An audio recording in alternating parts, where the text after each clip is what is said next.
Estamos mais uma vez aqui com nossa amiga Zélia Mendonça, que vai falar conosco a respeito dos desafios da vida em família, né? E vamos iniciar com algumas questões, deixando aberto aqueles que estão aqui a fazerem as suas perguntas também. Porque esse tema é bastante palpitante. Família é o esteio da nossa vida, né? E a gente tem que entender um pouquinho esse contexto. Então, o que é família para nós na visão espírita, né? E na visão cristã, como um todo, Zélia? Fique aí à vontade. Bom, do ponto de vista jurídico, a família é um conjunto de pessoas ligadas por vínculo sanguíneo e descendentes no tronco ancestral comum, formada basicamente por pais e filhos. Mas a visão espírita, ela cria muito esse conceito de família. E segundo Joana de Ângeles, eu acho muito interessante essa definição dela, ela diz que família é um grupo de espíritos normalmente necessitados, desajustados, em compromisso inadiável para a reparação, graças à contingência reencarnatória. Então a gente já vê que é um foco bem diferenciado do que é, do ponto de vista legal, a família. E aí a gente encontra Kardec comentando o capítulo 12 do Evangelho de Mateus, no capítulo 14 do Evangelho segundo o Espiritismo, onde ele fala de que os que encarnam numa família, sobretudo como parentes mais próximos, são muitas vezes espíritos simpáticos, ligados por anteriores relações, que se expressam na afeição recíproca, não é? Nessa vida terrena, nessa nova oportunidade reencarnatória. Mas também pode acontecer que sejam completamente estranhos uns aos outros, afastados entre si, muitas vezes por antipatias igualmente interiores. E a gente vê muito isso, de pais que não gostam dos filhos, filhos que não gostam dos pais. Nós temos uma pessoa muito próxima de nós, não é da família consanguínea, mas é uma pessoa muito próxima, que ela diz que a mãe dela, desde a mais remota lembrança que ela tem, que a mãe dizia para ela: eu adoraria poder engolir você de volta, porque eu odeio você. E a vida inteira dessa criatura foi assim. Ela hoje tem mais de 70 anos, tem problemas emocionais graves, não é? Porque a mãe o tempo inteiro tratava a outra filha, dando tudo que a outra queria, que precisava, mas a ela o tratamento era sempre nessa linha. Então, por que acontece isso, né? A doutrina espírita nos explica que não são os da consanguinidade, não é o sangue que cria os verdadeiros laços de família, mas sim os da simpatia, da comunhão de ideias, do desenvolvimento do amor entre os espíritos em várias oportunidades reencarnatórias que vão criar esses laços de família, né? E aí ele continua falando, né, que nós temos dois tipos de parentela. A parentela espiritual, que são essas pessoas que às vezes a gente encontra alguém e de imediato a gente já sente uma afinidade enorme, já tem vontade de continuar junto. Existem amigos, carinho, né? O carinho, o afeto. Existem amigos que a gente tem um amor maior do que a gente tem pelos irmãos consanguíneos, e a gente se pergunta: por que com esse amigo eu tenho essa afinidade tão grande, esse afeto tão grande, e com meus irmãos eu não tenho, né? Isso acontece porque nós temos esses dois tipos de parentela. Quando a família é formada pela parentela espiritual, mesmo que haja separações momentâneas, uns lá na espiritualidade, outros cá, mas essa família se perpetua por conta dos laços de amor que são criados. E um laço de amor, depois que ele é criado, ele é para sempre. É eterno, né? Não se acaba nunca. E isso é tão bom a gente ver essa relação, porque é triste a gente saber de uma situação dessa. Porque uma oportunidade que essa mãe perdeu de se reconciliar, porque aí está bem claro que são adversárias do passado. Né? Algum problema muito sério, porque eu vou dizer uma coisa a você, se tem uma coisa que na minha vida, assim, foi o melhor presente que Deus possa ter me dado, além da oportunidade de reencarnar, foi poder ter sido mãe. Porque eu posso dizer que eu não prestei para nada, mas pelo menos eu ajudei 2 espíritos a reencarnar. Pode até nem me amar, pode não gostar da forma como eu eduquei, então pouco importa para mim. Mas eu dei a oportunidade a esses espíritos de reencarnar e eu sei que eu dei o maior amor que eu pude dar, dentro da minha limitação. E é isso que a gente, como parente, como mãe, como pai, que tem em nossa mente. A gente dá o melhor. Se eles apreendem, é uma questão deles. E aí, quando a gente tem a nossa missão cumprida, né, a gente se sente com a nossa consciência tranquila, o resto é por conta de risco, que a gente sabe que é espírito individual. Cada um tem a responsabilidade da sua vida. Cada um tem seu livre-arbítrio. Isso. A gente dá o norte da nossa educação. E a gente tem que lembrar, Cristiana, que seja qual for o formato da família que nós temos, há sempre um propósito. Ou vários propósitos, para que a gente esteja junto. Para que eles estejam ao nosso lado, nós ao lado deles. E esse propósito, ele é impreterivelmente regido pela lei de evolução. Nós estamos em família para evoluir, porque tudo começa na família. Que a família é a primeira célula da sociedade, que é o primeiro núcleo social, que é a primeira escola. Todos nós, todas as criaturas sabem disso. Então tem alguma importância a família para a sociedade? Mas é extremamente importante. Completamente importante. E a gente vê tantas pessoas dizer aí que a família não tem nenhuma importância para a sociedade. A família, né? A família é uma lei da natureza. É uma lei natural, a criação da família. Porque é na família que tudo vai acontecer, vai se iniciar. No Livro dos Espíritos, na pergunta 775, Kardec pergunta qual seria o resultado para a sociedade do afrouxamento dos laços de família. E a resposta é curtinha. Ele diz que seria a recrudescência do egoísmo. Ou seja, o reaparecimento dos sintomas de uma doença que ainda nos aflige muito. Né? Com certeza. E aí a gente sabe que Deus labora criando as leis naturais. E nós colaboramos no cumprimento dessas leis. E aí, no homem, não há somente a necessidade física como nos animais. Os animais, eles parem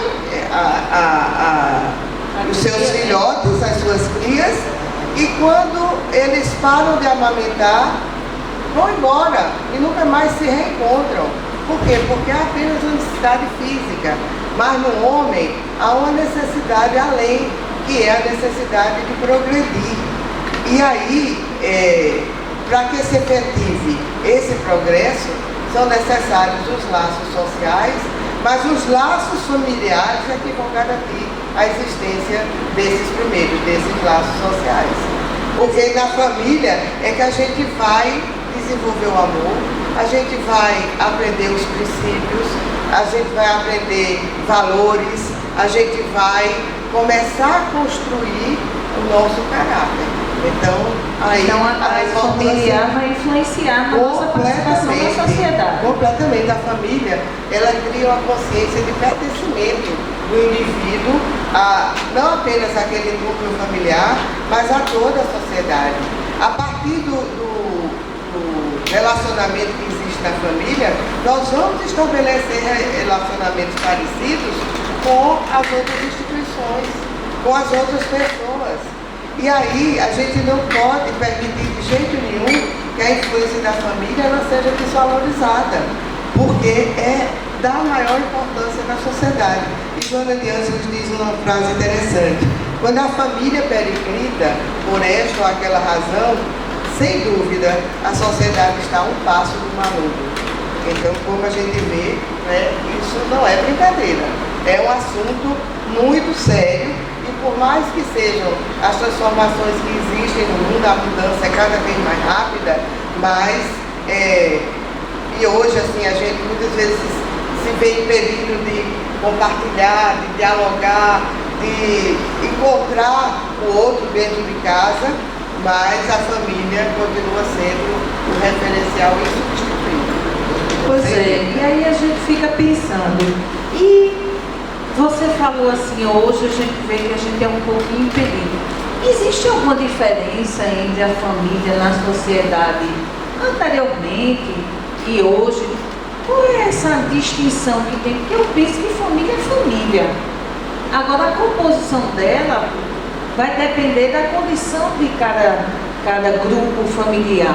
Mas família vai ser sempre aquele meio em que você tem de referência ética e moralizada para sua afirmação enquanto ser. Com certeza, família é família. Mas a gente não pode deixar de ver que a família do século XXI, ela é completamente diferente da família do início do século XX. A família tradicional, ela está sendo substituída. A família tradicional está sendo substituída por outras formas de família, né? E aí, do ponto de vista formal, ao longo dos anos, novos formatos, novas configurações familiares foram surgindo e redefinindo o conceito histórico de família, que contemplava um homem, que era o chefe, uma mulher e filhos biológicos ou adotados, né? Hoje esse conceito de família está muito mudado. Muitas vezes falta o pai, algumas vezes falta a mãe, às vezes falta ambos, mãe e pai, e outras pessoas têm que substituí-los, normalmente os avós, mas podem ser filhos, podem ser padrinhos, podem ser até vizinhos, né? Pode ser pais no plural, também pode ser mães no plural, a família hoje em dia. E pode ser uma família, uma mãe, um pai e os meus, os teus e os nossos filhos. Hoje a gente vê cada vez mais essa configuração familiar. Hoje, muitos casais, muitas famílias não admitem a possibilidade de ter filhos. E aí até substituem os filhos por animais. Às vezes com mais regalias do que muitos filhos de outras famílias. E aí a gente pergunta assim, tudo isso cabe na sua ideia de família? Para muitos não cabe, mas é a realidade. É a realidade. Alguém pode dizer que essas famílias são inadequadas? Alguém pode dizer que os filhos dessas famílias crescerão com problemas psicológicos? Que esses filhos são pessoas que sentirão, sofrerão alguma repercussão social? Sem dúvida, vão sofrer repercussão social. Sabe por quê? Porque toda diferença traz repercussão. Toda. Qualquer que seja, se tratando de qualquer assunto, quando alguém é diferente, o elefantinho amarelo no meio de todos os outros cinzentos.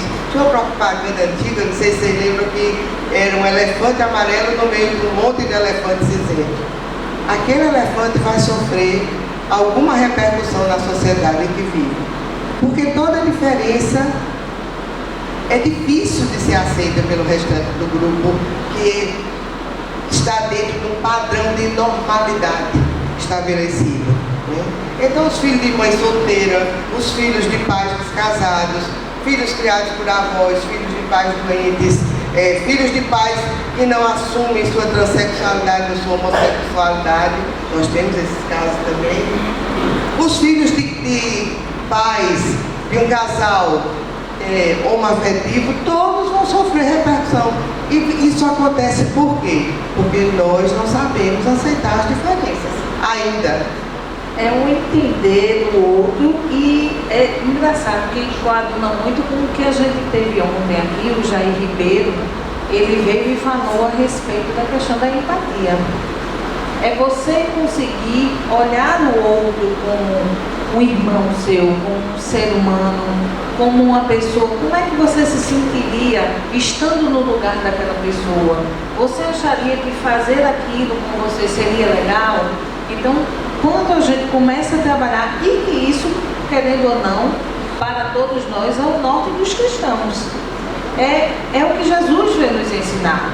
Porque quantas vezes Jesus não foi condenado porque estava rodeado por prostitutas, né, por cobradores de impostos, por pessoas de má vida, como antigamente se dizia, né, pessoas de má vida. E o que é ser de má vida? É porque você não tem o mesmo padrão de vida que eu tenho, a mesma forma de viver que eu tenho. E aí a gente começa a ver que o mestre chegou e chegou verbalizando: não vim para os sãos, mas para os doentes. E quem são os doentes? Somos todos nós. Porque se nós fôssemos pessoas, né, já espiritualizadas, a gente não está mais aqui, não. O Evangelho diz lá, né? Se fosse um homem de bem, teria morrido, né? A gente já estava todo mundo na espiritualidade. E nenhum de nós está lá ainda, né? Então, é muito interessante a gente ver isso, porque faz a gente refletir. Por que me incomoda tanto a vida do outro? A vida do outro é um problema dele. Ele vai responder diante da sua consciência, não é mesmo?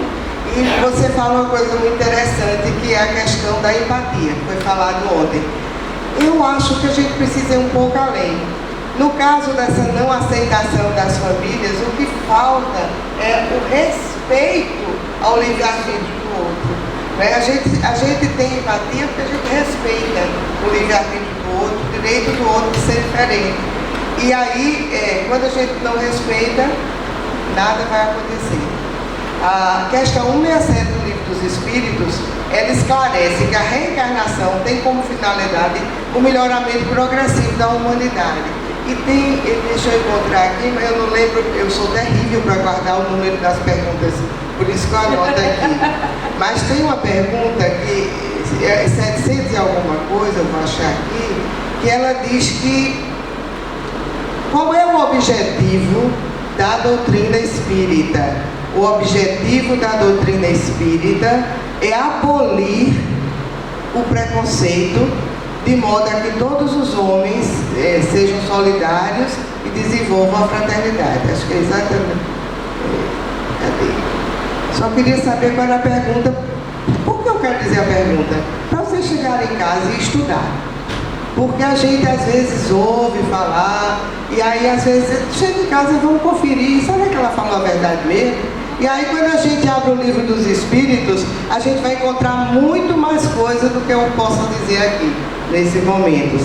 Então, gente, estudar é muito importante. E qualquer se você não que seja, achar, vale a dica. Pega das 700 a 800, você vai olha aí, você tem 100 oportunidades de aprender. Eu não dizendo o número, boa ideia. Aí estuda mais ainda. Eu achei aqui, viu? Mas assim, 799. Ia deixar todo mundo estudar. Ia deixar vocês, tá vendo? Que coisa. Qual o objetivo da doutrina espírita? Abolir os preconceitos e ensinar os homens a grande solidariedade que os há de se unir como irmãos. Então, minha gente, a gente está marcando passo aqui. Por que a gente sofre? Porque a gente continua marcando passos sem querer seguir esse caminho tão claro que nos é dado pela doutrina espírita, sem nenhuma alegoria, sem nenhum véu que cubra nada. E nossos irmãos estão querendo fazer alguma pergunta, tem algum questionamento que queira fazer, a Zélia? Fiquem à vontade, viu?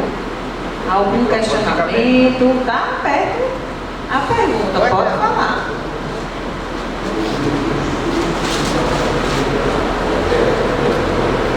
Bom dia, meu nome é Isaías. Conselho poderíamos dar para pessoas que nascem em uma determinada família, são espíritos antipáticos, não conhecem a doutrina, mas nós poderíamos conversar com eles para que eles não perdessem a oportunidade de reencarnação? Boa pergunta. Veja, à luz da reencarnação, a gente sabe, né, que as reencarnações de crianças sem pai ou sem mãe, de espíritos antipáticos dentro de uma mesma família, né? Qualquer que seja a forma como vem, a família que o recebe, isso tem a razão de promover o melhoramento progressivo da humanidade através do melhoramento progressivo de cada indivíduo. Richard Simonetti, ele diz que nós estamos situados no melhor local para a nossa evolução. Naquele local onde nós precisamos estar para que possamos evoluir melhor. Então, se essa pessoa não entende de doutrina espírita e nem se interessa, você pode falar sobre essas oportunidades de criar laços, de relevar, de ter tolerância, desenvolver a tolerância, desenvolver a paciência, falar em doutrina espírita sem dizer que é doutrina espírita. Porque a gente, muitas pessoas têm um preconceito com a doutrina, né? Tem preconceito com religiões. Por exemplo, se eu sou espírita, eu tenho preconceito com os evangélicos. Muitas pessoas têm preconceito com outras religiões. Então a gente fala da doutrina sem falar que é doutrina. Eu faço muito isso em palestras na área profissional. Eu trabalho na área administrativa, na área de planejamento e gestão, e às vezes eu preciso fazer algumas falas, eu incluo um monte de coisa da doutrina espírita e não digo em nenhum momento que é doutrina espírita.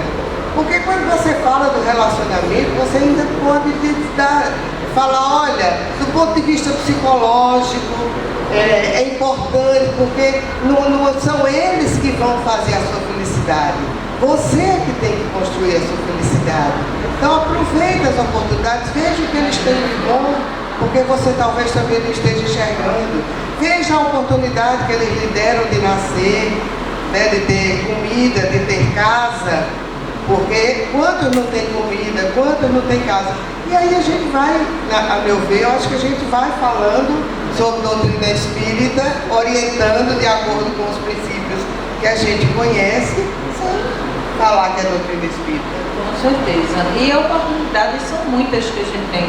Muitas vezes você está numa fila, aguardando alguma coisa, você está vendo uma pessoa que está angustiada, às vezes a pessoa nunca te viu, e de repente ela solta o rosário da vida dela porque está angustiada, as pessoas estão sem norte, né? E que bom quando a gente tem essa oportunidade, porque Deus bota mesmo a gente ali naquele momento para acalmar essas dores. E aí a gente vai pontuando, e a maioria das questões é referente à família. Ah, porque meu marido é muito difícil, ah, porque meu pai é uma pessoa complicada, ah, porque eu tenho um problema muito grande com minha mãe, olha, meu irmão assim, meu filho, eu estou com problema com meu filho com isso, com aquilo.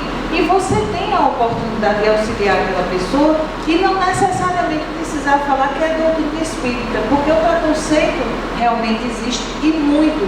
Mas você fala diante da visão cristã que Jesus trouxe. E aí qualquer cristão não vai poder te questionar, porque muitas vezes as pessoas acham que a gente que é espírita não estuda Jesus.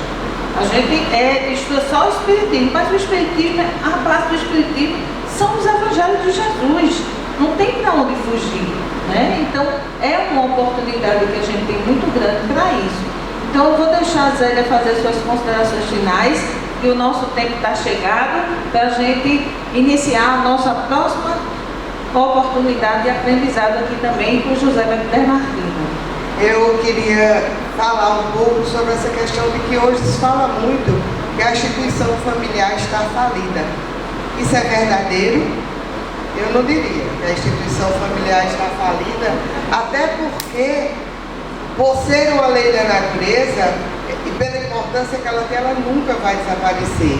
Agora, a gente tem que reconhecer que a instituição familiar se encontra no momento em que se defronta com uma imperiosa necessidade de repensar as suas ideias, as suas ações, a sua dinâmica face à realidade que a gente se depara no mundo atual.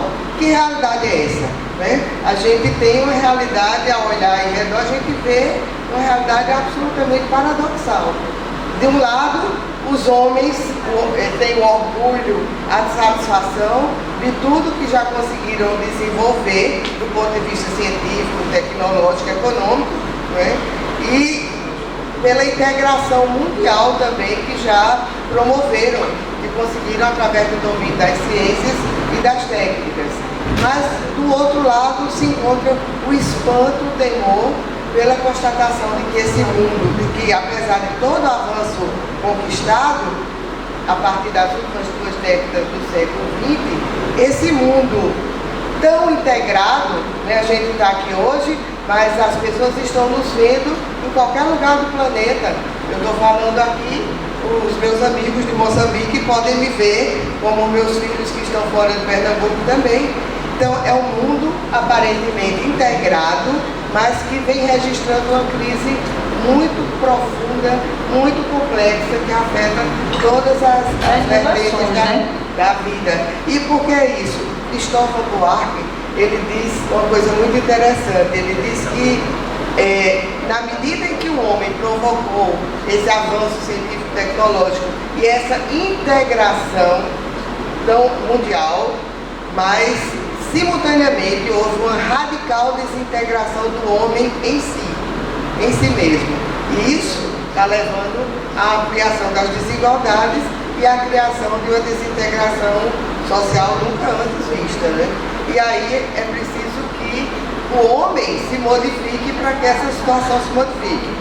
E aí eu encontrei uma citação de um professor da Universidade de Seattle, em Washington, que ele diz assim: fala-se muito em crise. A principal crise que dá origem a todas as outras é a crise moral, consequência em grande parte do desmantelamento dos laços de família, como vem ocorrendo.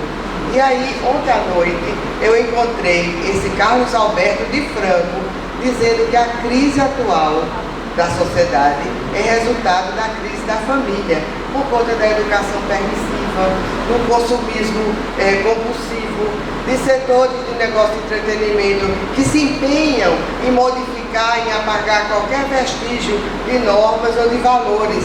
E aí ele diz assim: os pais da geração transgressora têm grande parte da culpa.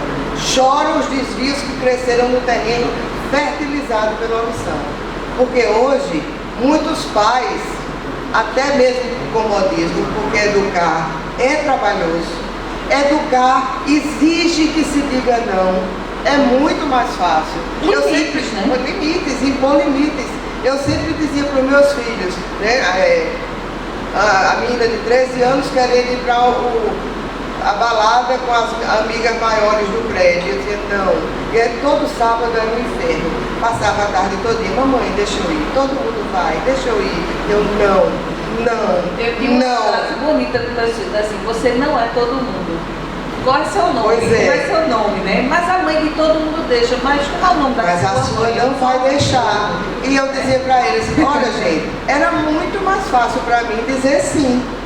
Porque eu diria sim e acabou. Você já tinha que se arrumar, tinha saído para a balada e eu estava aqui tranquila, lendo meu livro, fazendo o que quisesse. Enquanto isso eu estou a tarde inteira no não. E aquilo vai irritando a eles e a gente, né? Mas é a nossa obrigação impor limites. Porque senão essas crianças vão crescer achando que a vida vai fazer tudo que eles querem. E a vida exige escolhas, e escolhas duras.